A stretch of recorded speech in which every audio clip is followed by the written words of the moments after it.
Friday Talks Podcast, Harvard Law School Association do Brasil. Olá, sejam bem-vindos a mais um episódio do nosso podcast. Eu sou Ana Paula Martinez, estou aqui com meu parceiro Chico Musnick. Oi, Chico. Olá, pessoal, boa tarde. Oi, Ana. Olá, Cláudio. Olá, Chico. Bem-vindo, Cláudio. Obrigada por topar, bater esse bate-papo aqui com a gente. Começar essa conversa com o que eu acho que é o seu maior legado, onde você gasta hoje, acho que já há algum tempo, grande parte do seu tempo, e que é um modelo que começa a ser replicado no Brasil, que é o INSPER. Então, queria que você compartilhasse um pouco com a gente esse processo de criação do INSPER, que começa com outro nome, com uma entidade com fins lucrativos, e chega hoje nesse modelo que a gente tem, que tem um corpo de alumni enorme, já mais de 30 mil ex-alunos, e um número crescente de alunos em graduação e pós. De onde surgiu a construção desse sonho? Como é que foi? Bom, fazendo um pouquinho de background, eu sempre achei a educação muito importante, filho de professores, então a educação sempre foi um tópico. Meu pai foi catedrático da UFRJ, sub-reitor 3 vezes, então sempre tive um ambiente muito voltado para a educação em casa. Aí depois eu gradualmente fiz engenharia, fui, para Chicago, fazer economia, voltei, fui da academia, dei aula há 5 anos fazendo pesquisa, depois vi que não queria ser acadêmico, fui para o mercado financeiro, aí fiquei 22 anos no mercado financeiro, para cá e para lá, e quando a gente vendeu o banco, eu pensei, bom, já tive meu período de mercado financeiro, agora quero mudar de vida, vou fazer uma coisa. Pensei aqui, educação. Por que não educação? Naquela época estavam surgindo várias empresas até educacionais, o mercado estava começando a ficar bastante agitado, tanto aqui quanto nos Estados Unidos, e eu sempre achei que havia uma lacuna, no topo da pirâmide educacional, porque eu via as universidades melhores do Brasil em uma certa decadência acadêmica. É claro que sempre tem ilhas de excelência, exceções, não quero generalizar, aliás, acho péssimo generalizar, mas de qualquer maneira achei que havia uma oportunidade boa.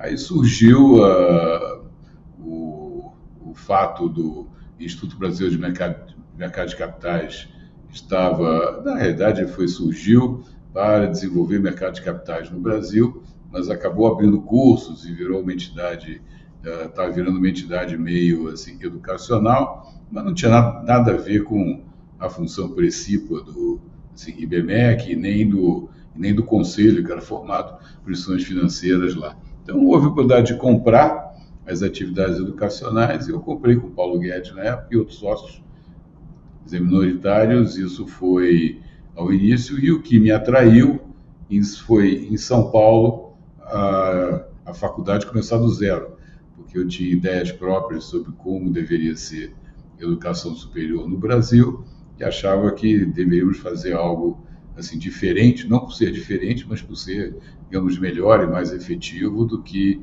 as práticas normais de educação superior no Brasil. Então, começamos a partir daí. Começamos com fins lucrativos, mas aí, depois de algum tempo, Ana e Chico, eu achei, olha, tudo bem. Isso aí também, logo após comprar a participação do Paulo, né? Comprei o Paulo em 2002, e aí, não via aquilo como uma coisa para ganhar dinheiro mesmo, e achava que era importante deixar um legado e ter uma instituição sem fins lucrativos que tem vantagens, a meu ver. Se você quiser ser uma instituição de excelência, claro que pode ser com fins lucrativos, tem espaço, mas principalmente voltada para ensino. Se você quiser gerar conhecimento, você sabe que gerar conhecimento, você está gerando coisas que não vão se reverter em cash flow ou em vantagem financeira, nem a curto, nem a médio ou longo prazo, né? Mas que são importantes. E outras coisas, fundo de bolsas, uma série de coisas, é muito mais difícil fazer isso em uma instituição com fins lucrativos. Então, falei com os meus sócios minoritários na época, que são o Jorge Paulo, que participou do primeiro podcast, o Beto Sicupira e o Marcel Teles. Eles toparam entusiasticamente fazer a doação. Quer dizer, o Jorge Paulo até hoje brinca comigo, diz que eu enganei eles. Eu já ouvi ele falando isso, Cláudio. Mas ele falou, não, mano, mas foi com muita satisfação. Então, Então, a partir do início de 2004, virou sem fins lucrativos. Doamos todas as atividades educacionais para o Instituto e virou, durante algum tempo, o IBMEC São Paulo, pela confusão que estava dando com os outros IBMECs, que nós éramos sem fins lucrativos, os outros IBMECs com fins lucrativos, resolvemos mudar o nome e mudamos para INSPER em, digamos, 2009. Então, resumindo, não sei se isso responde bem a sua pergunta, mas o interesse meu era realmente fazer algo diferente. Nós instituímos, como você sabe, várias práticas diferentes. Quer dizer, no INSPER, ao longo do caminho, nada foi feito sozinho, nada foi feito da noite para o dia, foi um processo. O importante foi manter a consistência, manter sempre o objetivo, o foco e assim por diante, e ir tocando. Né? Só para tocar no ponto do Cláudio, Chico, no que o INSPER se diferencia, né, que acho que tem pontos interessantes. Um é esse ensino muito integrado, né, Cláudio? Então, integrar as áreas de conhecimento sem ter departamentos. Quando eu estudei em faculdade pública, né, a gente está muito acostumado a essa ideia de que tem que ter departamentos, toda uma burocracia, um ego ali muito próprio da academia. Eu acho que o INSPER veio com essa proposta de integrar conhecimentos, e agora a gente vê para o curso de Direito nossos estudantes aprendendo programação, né, que acho que tem tudo a ver com inteligência artificial também chegando e afetando o nosso mercado. Então, eu acho que foi uma visão que você teve, soube implementar muito bem e tem funcionado bem nos nossos diferentes cursos, né, engenharia, administração, direito. E um outro ponto muito inovador que chocou também no início, né, Cláudio, foi só deixar o estágio para o final.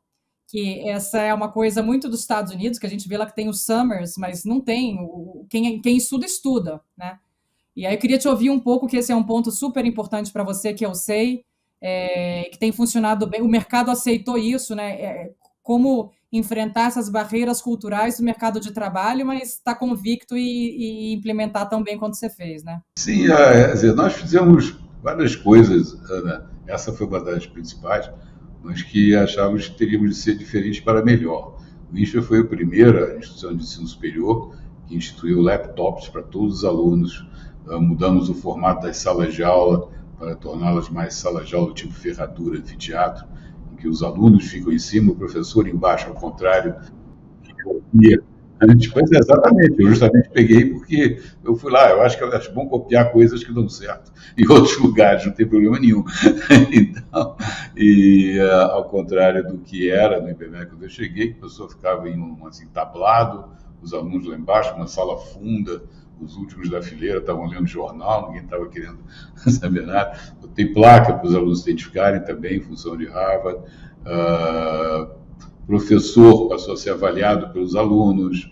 O professor, claro, queria um professor academicamente bom, mas não era mais o dono da sala de aula. Ele tinha que entrar, tinha toda uma parte de operações, tinha que entregar provas no dia, não podia faltar, assim por diante. Coisas que parecem óbvias, mas que, na realidade, olhando o mercado, encola, né? Você sabe muito bem, nossos alunos passaram a assinar um código de conduta quando entraram na faculdade. E agora, várias dessas coisas. E aí o estágio, eu sempre achei que era uma pena. O aluno já começava a estudar logo no segundo ano, terceiro ano, um estágio de baixa qualidade e, na verdade, ele estava na faculdade para aprender, né? Então, resolvemos só permitir o estágio com o consentimento da escola a partir do terceiro ano. Aí, nossa, foi uma reação de empresas. Eu falei com uma subsidiária de um banco estrangeiro, americano, muito conhecido lá fora, dizendo, não, é importantíssimo, os alunos têm jogo de cintura. Eu falei, eu sou uma atriz, nos Estados Unidos, que contrata gente de Harvard, MIT, Stanford, ele tem estágio, assim, durante o ano, os alunos trabalham enquanto... Não, bom, então, por que funciona lá e não pode funcionar aqui, né? Aí instituímos estágio de férias, que foi uma prática nova no Brasil, que aí muitas empresas passaram a seguir também. Ou seja, foram várias coisas que foram acontecendo ao longo do tempo, e o interessante é que isso mostra, não estou querendo dizer, na verdade, novamente, não fiz nada sozinho, estudando precisando de gente, mas quando eu montei isso, muita gente falou, não, isso não vai funcionar no Brasil. Quer dizer, o Brasil é diferente. Assim, Brasil is different. Falei, Brasil is not different. Se você tem um negócio que funciona, que pode ser comunicado de uma maneira transparente, convincente, etc., as pessoas sentem que aparam uma coisa boa, as pessoas fazem. E o Brasil pode ser diferente. Até que tem o INSPER, tem outras entidades várias aí de excelente qualidade funcionando bem no Brasil. Ou seja, dá para fazer coisas no Brasil. Sua mãe era professora de inglês, seu pai foi vice-reitor da UFRJ, deu aula no Pedro II. Esse contato muito cedo com a academia, ele é uma coisa que está presente desde o começo da sua infância, adolescência, e que te levou para ir para esses lugares e chegar aqui no INSPER. Aliás, que eu visitei, que instalações inacreditáveis. Harvard Law School Association do Brasil foi oficialmente fundada, juridicamente fundada, na sala Jorge Paulo Lemann, no INSPER, graças à sua generosa autorização para a gente fazer o nosso coquetel, a nossa fundação lá. Então, eu queria te fazer essa pergunta, não sei se ficou um pouco longa. É difícil dizer, Chico, certamente influenciou, como eu comecei dizendo, no meu, quer dizer, lá em casa, quando eu era criança, adolescente, educação era importante, que meu pai dava muito aula. Aliás, mas meu pai foi um excelente professor, não é por ser meu pai não, embora eu nunca tinha sido aluno dele, mas de vez em quando dava umas aulas particulares, quando eu tinha uma certa dificuldade em matemática, de vez em quando, e uma vez assisti uma aula dele em uma faculdade, e ele realmente era excelente professor, os alunos gostavam muito dele, muito rígido, muito duro, né? Sempre foi assim, mas certamente influenciou a minha decisão de entrar em educação, achar que era uma coisa importante, que realmente era ótimo para o Brasil e assim por diante. Agora, eu não também convivi com a academia todo o tempo, né? Quer dizer, fiz engenharia, depois eu fui estudar nos Estados Unidos, voltei, mercado financeiro, essa coisa toda, quer dizer, voltei de fato dei aula na Fundação Getúlio Vargas, 5 anos, sendo professor de tempo integral, fazendo pesquisa, escrevendo, aquele negócio todo. Mas aí achei que realmente não era o meu perfil. Gostava de botar a mão na massa, fazer coisas. Tá? E, Cláudio, você falou da sua experiência nos Estados Unidos, né? Você fez Chicago e você está ligado a Harvard, você é o nosso presidente do conselho do David Rockefeller Center for Latin American Studies aqui em São Paulo, que é o escritório de Harvard no Brasil, mas você fez o PhD em Chicago, que é um celeiro de prêmios Nobel, né? Acho que dali saíram vários nomes, você foi na década de 70, acho que você foi aluno do Friedman e de vários outros nomes importantes. Como foi essa experiência lá?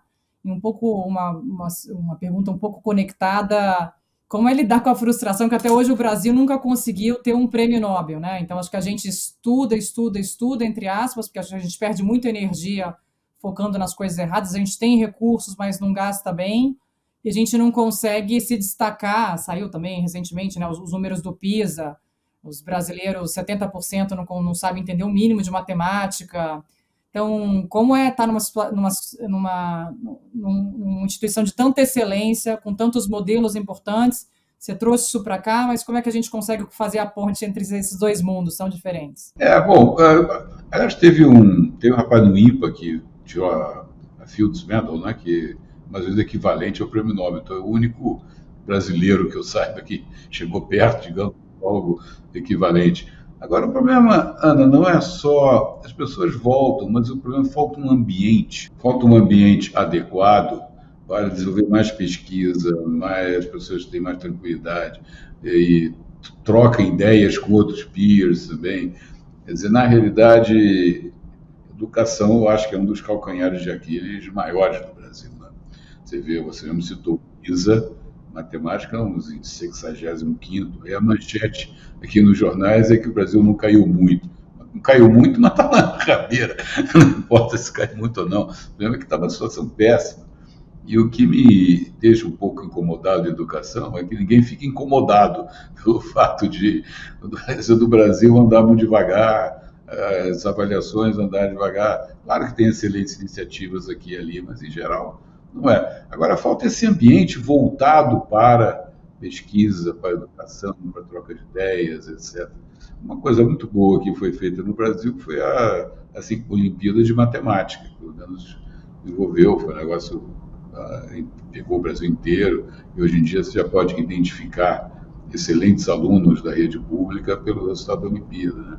Foi até o caso da Tabata, né? Então, acho que se destacam aí ganham bolsas nas instituições de ensino médio, e aí vão trilhando seus próprios caminhos. Mas para voltar, você tem dois efeitos. Primeiro, esse efeito que eu mencionei, da falta de um ambiente. Segundo, cuja oportunidade também é alta, e quem tem boa educação no Brasil, sabe que é um negócio raro, como o nível de média de educação é baixo.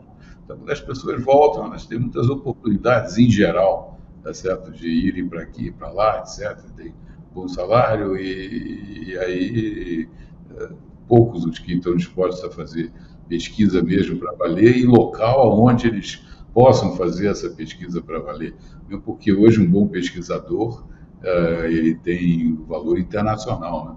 Muitos brasileiros excelentes ficam lá fora porque pagam melhor, tem mais condições de trabalho, estão numa universidade, ele pode trocar ideias com não sei quem, tem laboratórios, tem opções de coisa disponível. E no Brasil, a coisa é muito precária, né? Tem muita política ainda no Brasil.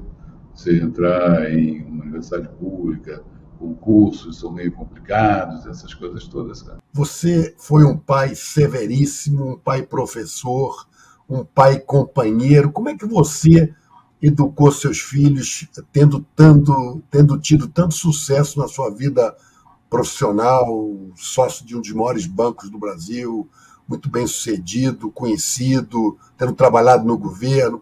Como é que é o Cláudio, pai dessa galera? Você tem que perguntar à minha filha Tânia, que vocês têm contato constantemente.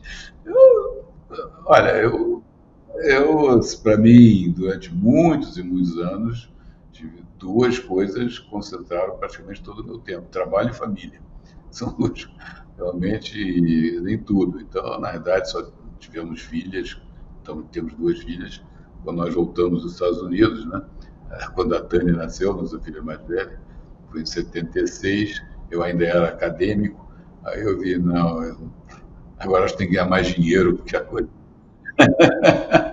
Então, é sair da academia do mercado financeiro. Então, sempre procuramos dar o melhor para elas. Agora, não sei, no meu caso, como também, sabe, trabalho intensivo, garantia, você sabe, né? Opção de coisa, viagem para cá, para lá. E depois de um período, fiquei na Ponte Aérea São Paulo, Rio, antes da gente resolver mudar. Então, eu procurei, de início, quando elas eram pequenas, acho que eu fui um pai mais presente, depois com o tempo, talvez não tivesse sido, mas sempre procurei dar o melhor do meu tempo e, principalmente, transferir valores, né? Acho que valores eram coisas fundamentais, isso meu pai sempre comigo, né? Assim, meu filho, você que dá o exemplo, dá exemplo. Aliás, você e meu irmão trabalharam. Meu irmão era muito engraçado.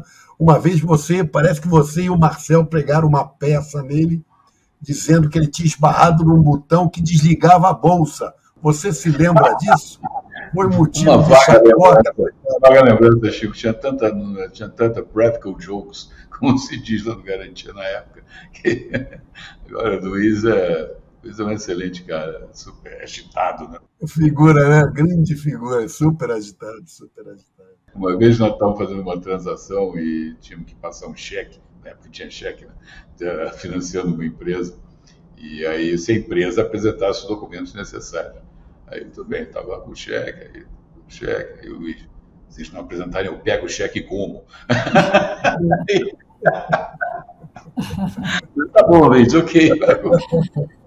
Era super... Não precisa não, vai dar indigestão. Cláudio, a Ana é uma grande entusiasta do INSPER, mas assim, eu acho que ela tem toda a razão, pelo que eu tenho visto das pessoas. Aliás, o Bento, meu sobrinho, também estudou no INSPER. Foi das primeiras turmas, se não foi a primeira turma.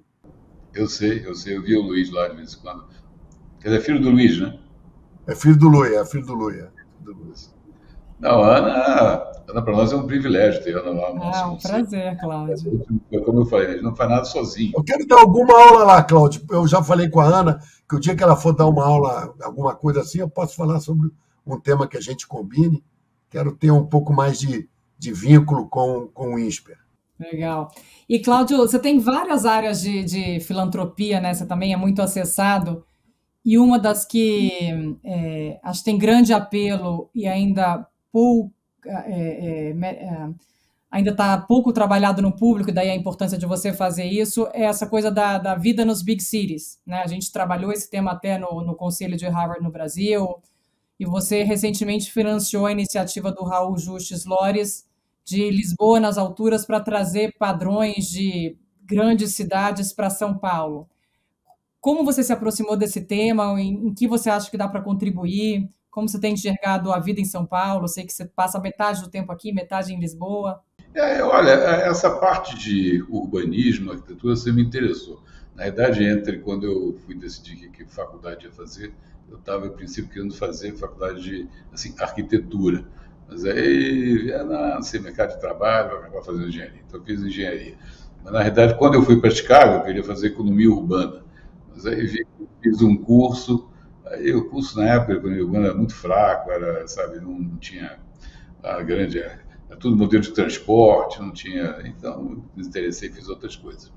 Mas isso é uma área que sempre me interessou e eu acho fundamental, né? A gente vive numa cidade, São Paulo, tem tudo que é tipo de problema, muitas oportunidades, muita escala, muita coisa boa, mas muitos problemas, né? E achei que, depois conheci o Raul e os vídeos que ele fazia, e aí eu achei que seria interessante ter uma série de vídeos comparando coisas boas que são feitas em Lisboa que poderiam ser feitas em São Paulo, né? Pelo menos levantar o debate sobre essas coisas, né? Então, essa é a ideia. E você sabe que no INSPER nós estamos também desenvolvendo muito essa área de estudos urbanos, que é uma área muito interessante hoje em dia, cada vez mais, porque lida com todo tipo de coisa, né? E no INSPER a gente tem isso, como você mencionou. Não temos faculdades separadas. Então, hoje, os estudos urbanos lidam com economia, com tecnologia, com direito, com arquitetura, formas, etc. Então, é uma coisa disciplinar, né?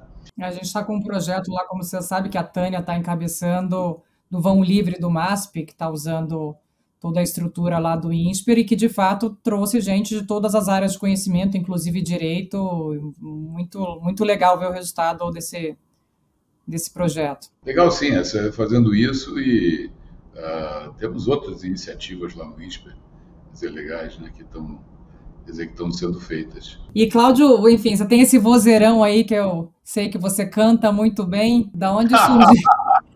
Voz de tenor. Aliás, Chico canta com a neta, né? Acho que o talento pula uma geração, que a Tânia não me escute aí e a Paula também. Mas de onde surgiu essa paixão? Como é que você se dedica a isso? Você faz algum curso? Fez? Isso aí é coisa assim... A minha mãe cantava, né? Cantava de vez em quando lá nas coisas sociais que eles iam. Então, eu sempre gostei de música, muita música em casa. Não era cantora profissional, cantora amadora, né? Assim, muita música em casa. Então, eu sempre cresci ouvindo músicas. Na época, você sabe que o meu repertório é todo antigo, né? Frank Sinatra, essa coisa chique. Você canta, Cláudio? Eu canto um pouco de músicas brasileiras, mais coisas que pararam em 1980, antes de 80. Então, você tem aí Barroso, Cartola e outros... Olha que espetáculo, eu não sabia. Bastante, Noel Rosa, então esse tipo de música e músicas francesas também. Mas... Você canta carinhoso? Canta, né? Não, carinhoso eu não canto. Músicas francesas mais antigas, tipo Cécile Lamer, esse tipo de coisa, e músicas americanas também, da década de 30, 40, 50, por aí. E você chegou a fazer curso, Cláudio, ou foi só, tipo, você pega o microfone e canta? Não, eu tenho mais aulas de canto que eu faço, me divirto. Não, muito legal, muito talentoso. E, Cláudio, você já participou e ainda participa de inúmeros conselhos, né?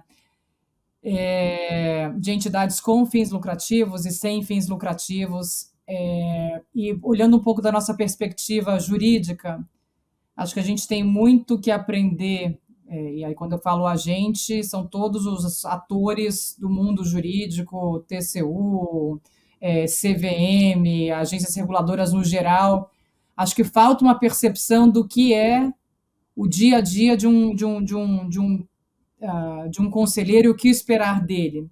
Você teria alguma contribuição, alguma recomendação de aprimoramento dessa visão que as autoridades têm do papel do conselheiro? Acho que tem uma distância entre a realidade e o livro-texto, né? Não, concordo inteiramente, Ana. Eu já participei de muitos conselhos, você falou, de entidades com fins lucrativos, mas depois resolvi sair de todos com fins lucrativos e me concentrar só nos sem fins lucrativos, e agora também estou limitando bastante. Eu acho que o conselho, o problema, não sei, me deu a impressão, principalmente na experiência meio traumática que eu tive na Petrobras, de que a insegurança jurídica é bem razoável de uma pessoa que participa de um conselho, principalmente de uma empresa, grande corporation, porque de repente você se baseia com base nas informações dadas pelo management, né? Você não pode ter um segundo management para checar tudo que o primeiro management principal está fazendo. Então você necessariamente tem que confiar nas informações e confiar em uma série de outras coisas. E muitas vezes tem assimetria de informações, né? Quer dizer, o manager sabe das coisas que não transmite para o conselho. E no caso da Petrobras, foi aquele escândalo todo que vocês sabem. É uma decisão difícil de entender, né? Porque em retrospecto, claro, quando você tem alguém que faz um acordo de delação e conta tudo, você olha para trás, tudo parece claro, mas lá atrás não era, né? A minha última reunião no conselho, a gente já estava no plano de planejamento estratégico, tinha sido aprovado, deram todas as informações que nós, na época, julgamos cabíveis, tudo bem, então acabou. Aí não sei quantos anos depois, 10 anos depois, veio o negócio do TCU e o TCU decide congelar meus bens por um ano. Quer dizer, o negócio é sem ao menos me ouvir. Então eu fiquei meio assim, olha, eu vou te contar. Isso é que é mais... Isso é um absurdo mesmo, isso é uma coisa revoltante. As pessoas de bem que podem contribuir, muitas vezes se veem nessas confusões sem ter nenhuma relação com isso. É impressionante. O Brasil é incerto até no passado mesmo, é impressionante. Exatamente, a frase do Manuel é muito boa, mas já aconteceu comigo. Estou no conselho, aí recebo uma notícia de banco que a minha conta tinha sido congelada. Por quê? Aí fui ver, não, porque um fornecedor de uma subsidiária da empresa, não sei o quê, achou que não tinha sido pago, aí entrou no juiz, o juiz viu quem são os conselheiros, aqui, pum, vai congelar os bens. E tem a ver uma coisa com outra. Então, essas coisas, às vezes, quando você sabe melhor do que eu, essas coisas acontecem, então tem que ter muito cuidado. Eu acho que, claro, tem que estar no conselho, tem que contribuir, conselhos são ótimos, etc, mas a relação custo-benefício, às vezes, de estar num conselho não é das melhores, dado o passivo potencial que a pessoa pode incorrer. Acho importante falar disso, Cláudio, porque entra um pouco nesse the law of unintended consequences, né? Então, se quer, entre aspas, fazer o bem e ser ultra rigoroso, mas no final das contas se acaba com regras que não fazem sentido, que são definidas a posteriori, afastando pessoas que querem contribuir, e aí você tem um viés de seleção que quem tope para o conselho não necessariamente tem os interesses, né? Às vezes tem muito pouco a perder e pouco a contribuir também, né? E no INSPER, Cláudio, o que você imagina? Você falou de sucessão, e eu acho que eu sempre te ouvi falando isso, e você faz muito bem, né? Para garantir a perenidade das instituições, você tem que preparar a sucessão. Então, você foi o primeiro presidente do INSPER, aí depois você foi para o conselho, deixou o Marcos Lisboa no INSPER, depois a gente fez essa transição com o Nobel, com o Guilherme Martins, que está lá agora, você está no conselho do INSPER e você está preparando a transição agora. Acho que você tem feito isso muito bem. Quais foram os desafios, assim, em termos de pessoal que você enfrentou, né? Dado que era uma instituição com espírito um pouco diferente, o que você enfrentou? Bom, pessoal, meu primeiro desafio foi, na realidade, o meu sócio inicial, que começamos a ter ideias diferentes estratégicas e o processo de discussão, etc. Até demorou um ano e acabou e culminou em uma proposta de compra ou venda que eu comprei a parte dele, que foi em 2002, né? E agora, ao longo do período, eu nunca tive problema com os principais doadores das famílias da primeira doação, né? E aí sempre você tem problemas, você sabe muito bem, problemas na escola aparecem, com professores aqui e ali, etc, etc. E eu, quando vim do mercado financeiro para a academia, embora tivesse um histórico de educação na família, você vim com todos os vieses do mercado financeiro, né? Alguns dos quais eu coloquei lá, que foi espaço aberto para administração, mas eu estava muito mais assim, né? Mercado financeiro, sabe como é que é? Aí chega na academia, o negócio é tomar mais cuidado, mais soft, então tive que me reeducar um pouco para saber lidar melhor com alguns problemas que apareceram com professores e assim por diante, mesmo alunos. E assim, então, mas foi um processo, né, que foi acontecendo e o problema da governança você me preocupou. Como você falou, o problema é que nós não temos muitos históricos ainda no Brasil, fora as entidades confessionais, de entidades sem fins lucrativos que tenham se mantido ao longo de 100 anos, 200 anos. Né? Esse é um problema.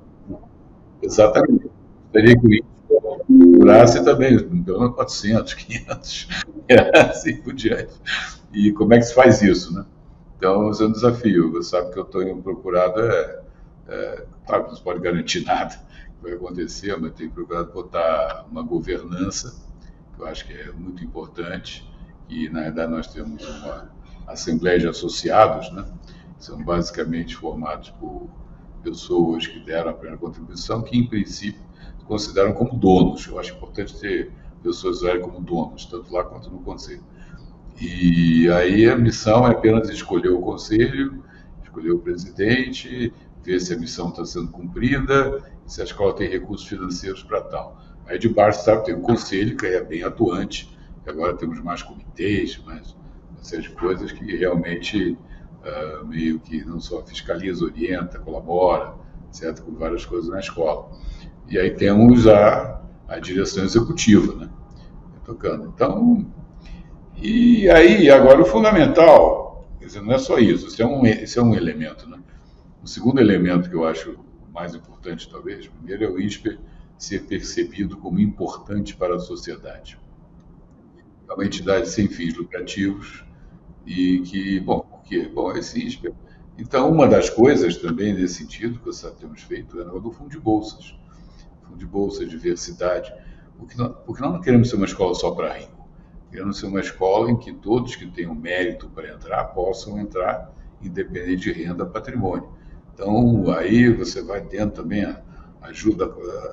O INSPER também é aberto a todas as trocas de ideias, sabe que engenharia, por exemplo, que nós instituímos um programa bastante diferente, abrimos para várias escolas, visitaram o INSPER, e essas escolas instituíram várias coisas a partir do INSPER. Você não tem um segredo, não estamos querendo, acho também competição de bom nível saudável, então essas coisas todas que vão fazendo com que o INSPER seja bem percebido e os nossos ex-alunos, para finalizar, né? Esse é um item importantíssimo, né? Que eu vi isso acontecer nos Estados Unidos, aqui no Brasil via não acontecer, e uma das razões que também eu vi isso não acontecer é que o aluno aqui na faculdade geral ia lá, assistia uma aula, depois ia embora. Ia embora para o estágio, ia embora para não sei o quê, não tinha nenhum vínculo. Então, uma das coisas que eu achei que era importante, dentro daquelas que eu mencionei, foi o aluno ficar tempo integral na escola. Então, de propósito, nós começamos a colocar uma aula de manhã, outra aula à tarde, então ele tinha que ficar. E com isso também desenvolver, não só troca ideias entre eles, com os professores, como você sabe, tem não sei quantas, 20, 30 organizações estudantis hoje, lá no INSPER, cuidando de várias coisas. Isso desenvolve um espírito de corpo. Eu estive visitando o INSPER ontem com pessoas, faz tempo que eu não ia lá fisicamente.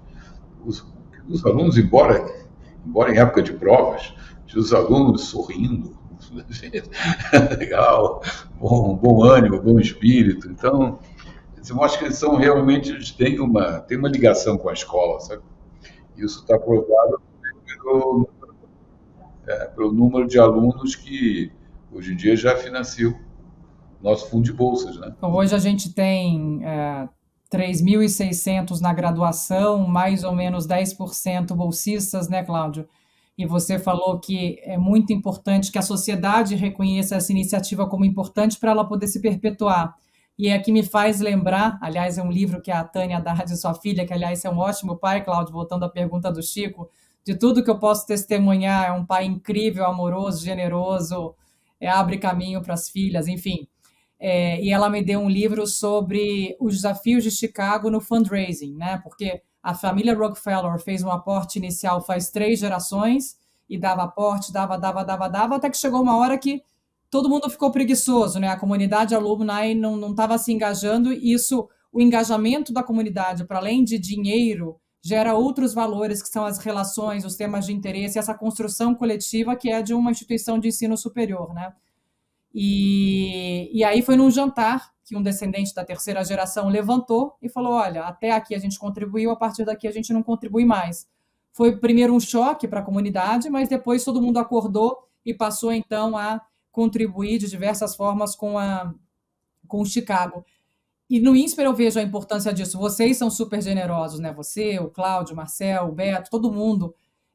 Mas chega uma hora que a obrigação é da sociedade, né? E daí porque a gente vai cada vez mais atrás de outros bolsos, não só porque a gente precisa perpetuar financeiramente, mas que é um projeto que, se a sociedade vê valor, ótimo, que eu acho que ela vê, mas se não também vamos fazer outra coisa, né? Acho que obviamente não é o caso aqui, mas é importante que todo mundo manifeste esse apoio. Aqui já vou puxar a orelha do Chico para a gente ter uma bolsa, Cláudio, do BMA, que eu, né, pro Chico dar para a gente. Mas esse trabalho, essa construção é muito... começa de boca a boca no começo, né? Acho que hoje a gente tem uma escala grande, mas a gente ainda precisa do envolvimento de todo mundo que vê valor nisso, né? E o problema, não sabe muito bem, também é uma cultura de doação e também a cultura de quem recebe o dinheiro. Porque o que aconteceu em Chicago, muito tempo, é que Chicago sempre deu uma ênfase enorme aos acadêmicos, né? Acadêmicos mandavam Chicago. Então, Chicago nunca deu muita satisfação para os doadores, isso que é verdade. Ao passo que Harvard, você sabe muito bem que é outro, sempre foi o contrário.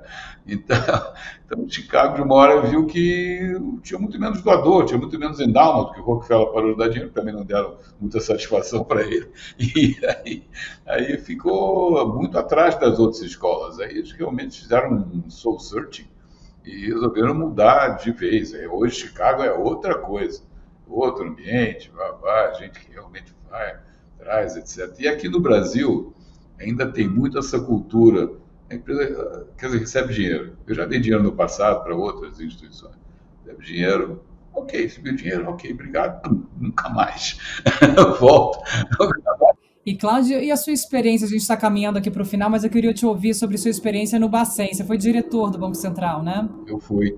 Foi quando isso? Foi em 1980 até o final de 82. Eu fui o primeiro diretor da dívida pública, né? O cara super jovem. Eu já estava no Garantia antes, eu era economista-chefe e estava criticando o Banco Central. Aí me chamaram, estava criticando, vem cá.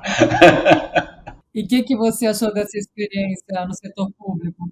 Foi uma conturbada, que vocês se lembram que tinha havido logo... vocês se lembram que vocês são jovens, mas teve... Eu tinha 2 anos, Cláudio. Teve a assim, prefixação da correção monetária, prefixação do câmbio por um ano, e a taxa de juros no Brasil, em termos nominais, estava mais baixa que a taxa americana. Então você vê que a coisa não estava... A inflação está voltando a subir. Aí me chamaram lá para o Banco Central. A primeira coisa, eu falei: olha, vou ter que subir os juros, não tem jeito. Isso aí não está... Foi um período bastante complicado. Agora, para mim, foi uma experiência fantástica. Aprendi muito no Banco Central. Foi ótimo ter passado pelo governo. Vi que tem gente boa no governo, gente dedicada. Claro que tem outros que estão lá para se aposentar, mas tem muita gente legal que faz coisa boa. E eu acho que eu tive a oportunidade de fazer algumas coisas que ficaram. Foi bem, por exemplo, o CETIP foi na minha época, eu que montei montar todo o sistema do CETIP, que foi implantado logo depois que eu saí.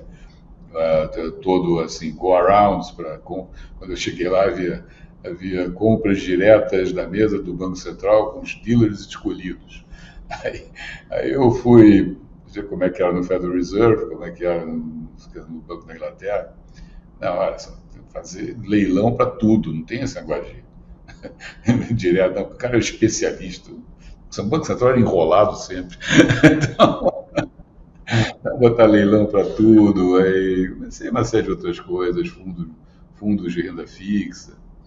Foi um período bastante produtivo, mas aí depois eu vi que também não queria entrar no governo, tinha muita política, sabe? Então eu não me considero um político muito bom, não. Eu prefiro... E você morou em Brasília, Cláudio? Não. Na minha época, as operações de mercado aberto, né, que eu era responsável, a dívida pública era no Rio de Janeiro. Eu ia a Brasília toda semana. Passava lá 2 dias, reunião do Conselho Internacional, esse tipo de coisa, mas a minha base era Rio. E o tal do jantar, Cláudio, com a Margaret Thatcher? Isso nós trouxemos a Margaret Thatcher em 1994. Ela tinha acabado de sair de ser primeiro-ministra. O nosso sócio, um dos nossos sócios na época, o inglês, o Fred Packard, conhecia muito o secretário particular dela, o John Seymour, e aí veio com a ideia, falei, ótimo, vamos trazer, e foi um sucesso, né? Ela deu uma palestra no Maxud para, sei lá, 300 pessoas, aí levamos ela para vários lugares e teve um jantar lá em casa, quer dizer, muito simpático, pouca gente, quer dizer, com ela. Ela era realmente uma mulher e tanto. A gente está caminhando aqui para o final, Cláudio. Não sei, Chico, você quer fazer suas perguntinhas usuais aí, que o Chico é bom de fazer pergunta curta. Quer ir lá, Chico? Cláudio, um filme, um livro e uma música. Perguntas difíceis. Eu assisti tantos filmes na vida, eu gosto muito de filmes. Teve um que eu até dei aula sobre ele algumas vezes, que eu acho um grande filme, que é aquele 12 Homens e um Destino, né? Assim, 12 Angry Men, que é um júri, se passa no júri. Que é um ótimo filme. Se você gosta desse tipo, Witness for the Prosecution, com a Marlene Dietrich, é ótimo. Witness for the Prosecution também é muito bom. Tem uns clássicos que eu já vi. Antigamente eu gostava muito do assim, Kurosawa, ainda gosto. Então, Sete Samurais eu vi várias vezes. Livro, eu gosto muito de história. Eu li muito sobre história. Eu leio pouca literatura, eu não leio mais. O que eu leio nas horas vagas é história, problemas contemporâneos. Né? Agora eu li um livro sobre a República das Milícias no Rio de Janeiro, estou lendo agora Milicianos, que é um relato incrível. Também eu leio uns 2, 3 livros ao mesmo tempo. Estou lendo também aquele A Lebre com Olhos de Âmbar, que é um livro bem interessante. E música, bom, já falei meu repertório, eu não sei se eu tenho uma música preferida, mas basicamente essas músicas dessas épocas todas no Brasil. Muito bom. Cláudio, queria te agradecer pelo seu tempo, por apoiar aqui a nossa causa de dar Harvard Law no Brasil. Muito obrigado. Obrigado, foi um prazer. Espero poder continuar contando aí com a sua energia, com esse seu exemplo no INSPER e nas outras esferas em que a gente consegue conviver. E queria convidar todo o resto aqui do pessoal que está ouvindo a gente para continuar assinando o canal, assistindo a gente no YouTube, no Spotify. E até uma próxima, pessoal. Obrigada!